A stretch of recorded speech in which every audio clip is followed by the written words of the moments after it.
Bos, Honda HR-V 1.8 auto tahun 2017.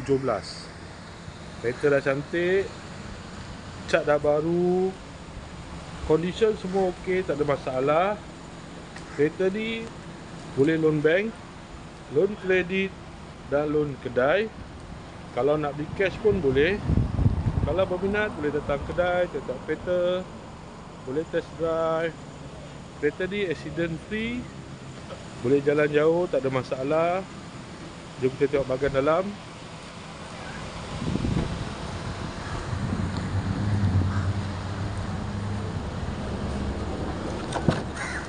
Dalam masih cantik lagi, leather seat.